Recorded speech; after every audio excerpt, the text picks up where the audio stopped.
Baik, sebelumnya selamat pagi. Nama saya di Budaya Nama Budaya. Perkenalkan, nama saya adalah Devi Setiawati. Saya adalah salah satu mahasiswa di kampus STIAB Jinaragita Bandar Lampung. Saat ini saya sedang menempuh pendidikan di semester 2. Dan di video saya kali ini saya bersama teman saya. Kepada teman saya, Saudara Rian Gunawan, saya persilahkan untuk memperkenalkan diri. Nama saya Budaya, namanya Budaya. Sebelumnya perkenalkan, nama saya Rian Gunawan. Saya salah satu mahasiswa di Sekolah Tinggi Ilmu Agama Buddha Jinaragita, Lampung. Nah, video kita kali ini membahas tentang 4 jenis kama menurut waktunya. Kita mengambil materi ini dari materi kelas 5 SD. Langsung saja materi tentang 4 jenis kama menurut waktunya akan saya jelaskan. Yang pertama itu ada 4 jenis kama berdasarkan waktu. 4 jenis kama berdasarkan waktu ini terbagi menjadi 4. Yang pertama yaitu Dita Dhamma Wedaniya Kama atau karma yang langsung berbuah, yaitu karma yang menghasilkan akibat atau vipaka dalam jangka waktu satu kehidupan. Kama ini terbagi menjadi 2, yaitu yang pertama ada karma yang telah masak dan memberikan hasil dalam kehidupan sekarang ini, atau disebut dengan paripaka dita Dhamma Wedaniya Kama. Contohnya yaitu misalnya saja ketika kita mengambil helm milik orang lain, karena helm kita sendiri telah dicuri seseorang, supaya tidak ketahuan kita mengendari sepeda motor dengan kecepatan yang tinggi. Walaupun lampu lalu lintas berwarna merah, akhirnya kita ditangkap polisi. Terpaksa kita harus membayar tilang sebesar 15.000, padahal harga sebuah helm hanya 10.000. Ini adalah salah satu contoh sederhana karma yang langsung berbuah. Nah, yang kedua itu ada karma yang memberikan hasil setelah lewat 7 hari atau disebut dengan aparipakadita Dhamma Wedaniya. Contohnya itu jika berbuat kebaikan atau kejahatan dalam usia muda, maka akan dipetik hasilnya dalam usia muda atau usia tua dalam kehidupan sekarang ini juga. Nah, yang kedua itu ada Upaja Wedaniya Kama, yaitu karma yang menghasilkan akibat atau vipaka pada kehidupan berikutnya, yaitu satu kehidupan setelah kehidupan sekarang. Misalnya orang yang melakukan meditasi hingga mencapai jana tertentu, maka setelah meninggal ia akan langsung terlahir di alam Brahma. Yang ketiga itu ada aparapariye Wedaniya Kama, yaitu karma yang menghasilkan akibat atau vipaka pada kehidupan berikutnya secara berturut-turut. Salah satu contoh adalah orang yang sering mendengarkan Dhamma, besar kemungkinan ia akan terlahir kembali di alam surga dalam kehidupan yang berikutnya. Mengapa demikian? Karena dengan mendengarkan Dhamma, orang tersebut telah melakukan karma baik, karena ia telah melatih berdana perhatian. Selama mendengarkan Dhamma, ia juga telah memusatkan pikiran, ucapan, serta perbuatannya ke arah kebajikan. Apalagi jika ia dapat mengerti serta melaksanakan Dhamma dalam kehidupan sehari-hari. Nah, kebajikan ini tentunya sangat selaras dengan salah satu isi khotbah Sang Buddha yang menyatakan bahwa mendengarkan Dhamma pada saat yang sesuai adalah berkah utama. Nah, yang keempat yaitu ada Ahosi Kama, yaitu karma yang tidak sempat berbuah karena telah kehabisan waktu atau kehilangan kesempatan untuk berbuah. Ahosi karma terbentuk ketika kekuatan suatu perbuatan atau karma terhalang oleh kekuatan perbuatan atau karma. Terhalangi oleh kekuatan atau perbuatan lain yang sangat besar. Selain itu, ahosi kama terbentuk jika tidak adanya kondisi-kondisi pendukung yang dibutuhkan untuk karma itu berbuah, sehingga karma tersebut tidak menghasilkan akibat atau vipaka.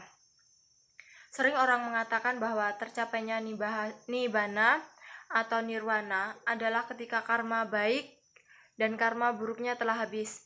Padahal karma itu sangat sulit untuk dapat habis berbuah karena jumlahnya yang tidak terbatas, dipotong.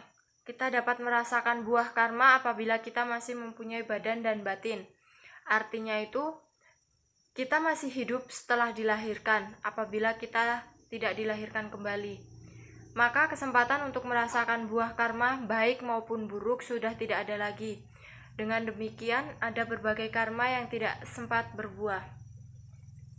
Nah, yang kedua itu ada 4 jenis karma berdasarkan fungsi. Yang pertama, Janaka karma atau fungsi karma yang melahirkan, yaitu karma yang menyebabkan timbulnya syarat untuk terlahir kembali suatu makhluk. Karma ini menimbulkan batin atau nama dan jasmani atau rupa. Contohnya yaitu seseorang terlahir di lingkungan keluarga yang bahagia, serba berkecukupan dan memperoleh pendidikan yang baik. Dan kebalikannya, seorang terlahir di lingkungan keluarga yang amburadul, serba kekurangan atau miskin dan tidak pernah mengenyam pendidikan yang layak. Nah, yang kedua ada upatambaka karma atau fungsi karma yang mendukung, yaitu karma ini mendukung fungsi karma yang melahirkan atau janaka karma. Yang pertama, ada membantu janaka karma yang belum waktunya untuk menimbulkan hasil, memberikan waktu, menimbulkan hasil atau akibat. Yang kedua, ada membantu janaka karma yang sedang mempunyai waktu, menimbulkan hasil, memberikan kekuatan untuk menimbulkan hasil secara sempurna. Dan yang ketiga, ada membantu rupa, nama, atau lahir batin yang dilahirkan janaka karma menjadi maju dan bertahan lama. Contoh yang pertama itu, selain ia terlahir di keluarga yang miskin, dia juga terlahir dalam keadaan cacat. Inilah salah satu contoh karma yang mendukung. Dan contoh yang kedua itu ada umur seseorang yang semestinya ditetapkan oleh janaka karma hanya hidup selama 60 tahun di bumi ini, tetapi di dalam kehidupan sehari-hari ia banyak melakukan perbuatan baik, suka menolong makhluk lain, berdana, melaksanakan sila dan selalu waspada dalam semua tindakan, maupun itu pikiran, ucapan dan perbuatan jasmaninya, sehingga umur yang ditetapkan oleh janaka karma selama 60 tahun tersebut bertambah menjadi 20 tahun lagi. Nah, yang nomor 3 ada upapila karma atau fungsi karma yang mengurangi, yaitu karma yang menekan, mengolah, melaraskan satu akibat dari satu sebab. Fungsi karma yang mengurangi ini berhubungan dengan perbuatan kita yang baik maupun buruk yang dilakukan dalam kehidupan saat ini. Karma ini adalah menekankan janaka karma, yaitu yang pertama ada upapila karma yang menekan janaka karma supaya tidak ada waktu menimbulkan hasil.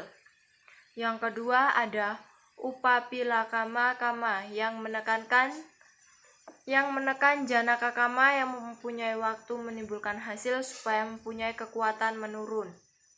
Yang ketiga ada upapila karma yang menekankan rupa nama atau lahir batin yang dilahirkan janaka karma. Contoh yang pertama itu, meskipun seorang terlahir sebagai orang yang miskin serta cacat, orang tersebut mungkin saja mempunyai perilaku kemoralan yang baik.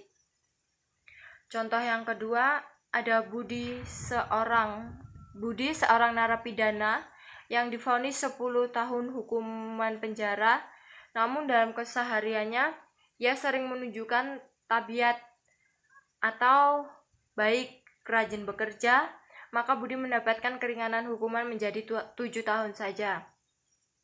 Nah, yang keempat itu ada upagataka karma, yaitu karma yang memotong atau menghancurkan kekuatan akibat dari satu sebab yang telah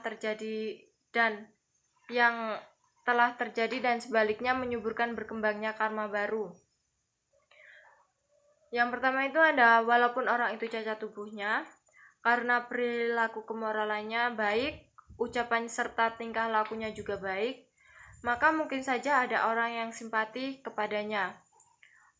Orang tersebut mungkin akan memberinya pekerjaan yang sesuai dengan keadaannya.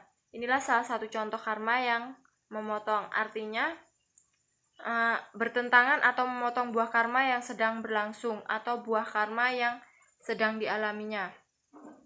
Nah, yang kedua itu misalnya Taufik adalah seorang pemain bulu tangkis. Ia sering menjadi juara dalam beberapa pertandingan dan bulu tangkis adalah karirnya. Suatu hari saat Taufik mengendarai mobil, tiba-tiba ia menabrak truk yang ada di depannya. Akibatnya tangan kiri Taufik menjadi patah dan cacat seumur hidup, sehingga karirnya menjadi hancur. Karma sangat berhubungan dengan perbuatan seseorang saat ini. Segala sesuatu yang dilakukan Karma sangat berhubungan dengan perbuatan seseorang saat ini.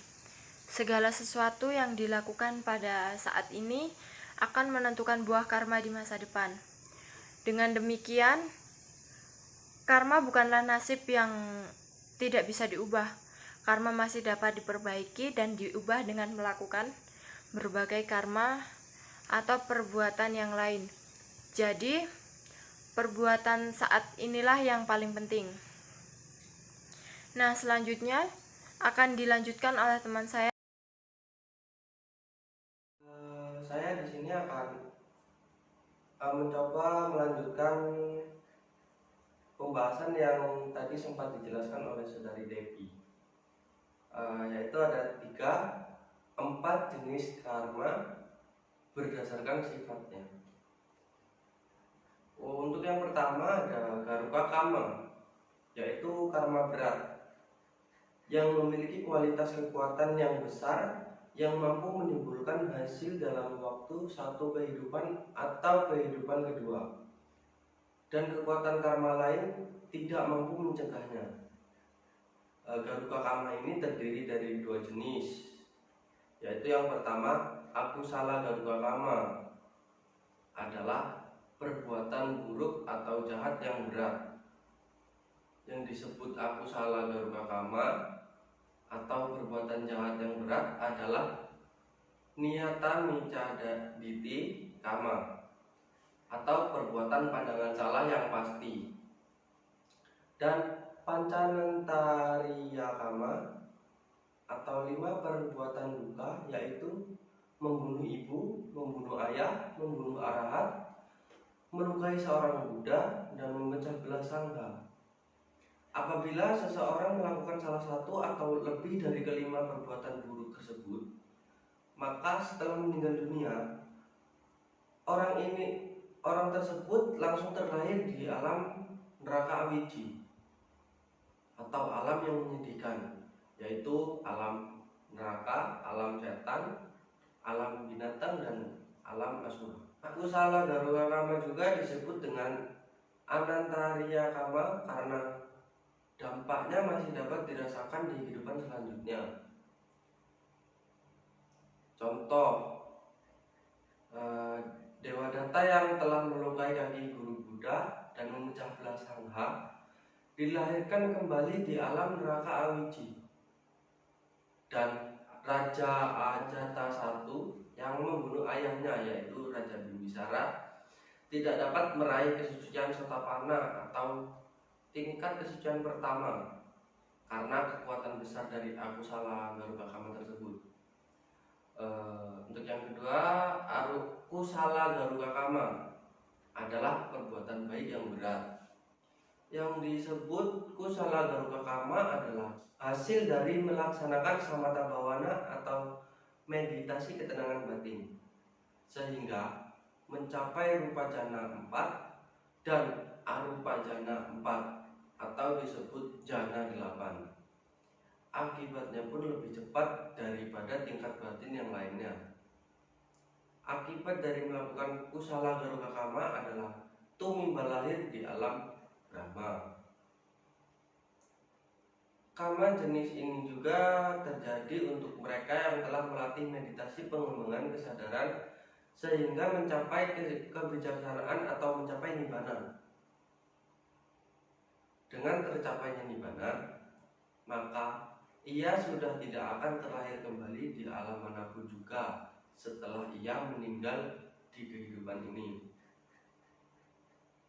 Akusala garuka kama bila tidak ada waktu menimbulkan hasil, tetapi mempunyai kesempatan untuk menjadi upatambaka kama atau kama membantu. Sebaliknya, kusala garuka kama bila tidak ada waktu menimbulkan hasil akan menjadi ahosi kama dan tidak mempunyai kesempatan untuk menjadi upatan baka kama. Itu tadi penjelasan dari dua jenis garuka kama. Selanjutnya ada asana kama atau karma yang berkesan yang muncul pada saat kematian. Pada saat seseorang akan meninggal dunia, maka pikirannya akan mengingat perbuatan kusala kama atau perbuatan baik, dan akusala kama atau perbuatan buruk atau perbuatan jahat yang dilakukannya di semasa hidup ya. Apabila tidak ada perbuatan berat atau karma berat yang pernah dilakukan selama hidupnya, maka pikirannya akan mengingat salah satu perbuatan yang paling berkesan dalam hidupnya. Karma inilah yang akan menentukan keadaan kelahiran seseorang yang akan datang jika tidak ada kekuatan karma lain yang lebih besar lagi yang menentukan. Misalnya, ia teringat kesan baik ketika ia mendengarkan dharma atau sering bertemu dengan para biku. Apabila ia meninggal pada saat mengingat kesan baik tersebut, dia akan terlahir di alam bahagia. Sebaliknya, kalau ia teringat kesan perbuatan yang tidak baik, maka ia dapat saja terlahir di alam yang menderita. Contohnya, seperti seorang al-bujo pada saat menjelang ajalnya, ia mengingat pernah memberi sedekah kepada Biku Sariputta. Dengan mengingat hal ini, ia terlahir di alam yang berbahagia. Namun, meskipun terlahir di alam yang berbahagia, ia tetap memperoleh dampak buruk dari apa perbuatan buruk yang pernah ia lakukan di semasa hidupnya. Ini pula sebabnya seseorang yang akan meninggal dunia dilakukan upacara pembacaan parita. Salah satu tujuan dari upacara ritual ini adalah untuk membantu orang yang akan meninggal tersebut mengingat kembali berbagai kesan kebajikan yang telah dilakukan semasa hidup. Dengan demikian, ia akan mempunyai kondisi untuk terlahir di alam bahagia. Lanjut yang ketiga, ajina kama atau bahula kama adalah karma kebiasaan, yaitu perbuatan baik atau perbuatan jahat yang merupakan kebiasaan bagi seseorang karena sering dilakukan. Kalau di dalam proses kematian itu tidak ada perbuatan yang berkesan atau tidak sempat berpikir, misalnya karena ia meninggal dalam keadaan koma atau kecelakaan fatal, maka hal yang menentukan kelahiran kembalinya adalah perbuatan yang menjadi kebiasaan dalam hidupnya. Misalnya, orang yang mempunyai kebiasaan bermain musik, apabila pada saat meninggal dunia ia teringat dengan kebiasaannya itu, maka ia dapat saja terlahir kembali sebagai orang yang memiliki bakat bermain musik sejak kecil. Contohnya, Cunda adalah seorang penjagal babi yang hidup di sekitar wihara tempat guru Buddha berdiam. Ia meninggal dengan mendengking seperti babi karena kebiasaannya memotong babi. Yang terakhir keempat, katata kama adalah karma yang tidak terlalu berat dirasakan akibatnya. Karma ini yang paling lemah di antara semua karma. Karma ini merupakan perbuatan baik atau kusala kama dan perbuatan jahat akusala kama yang pernah dibuat dalam kehidupan lampau dan kehidupan sekarang ini yang hampir tidak didorong oleh kehendak. Karma ini berproses apabila ketiga karma di atas tidak pernah dilakukan. Misalnya, pada saat itu seseorang pernah melihat dan menyingkirkan paku agar tidak ada orang lain yang terluka karenanya. Apabila karma sederhana yang membahagian ini timbul di saat kematian, ia dapat pula terlahir di alam yang berbahagia. Dari keterangan di atas, dapatlah dimengerti bahwa karma walaupun hanya satu, namun dari berbagai sudut pandang, karma dapat dibagi menjadi 3 kelompok, yaitu menurut waktu, fungsi, dan sifatnya. Setiap kelompok terdiri dari 4 bagian. Dengan demikian, secara keseluruhan, satu karma yang dimiliki oleh seseorang dapat dimengerti sebagai 12 jenis karma yang saling berkaitan menjadi satu kesatuan.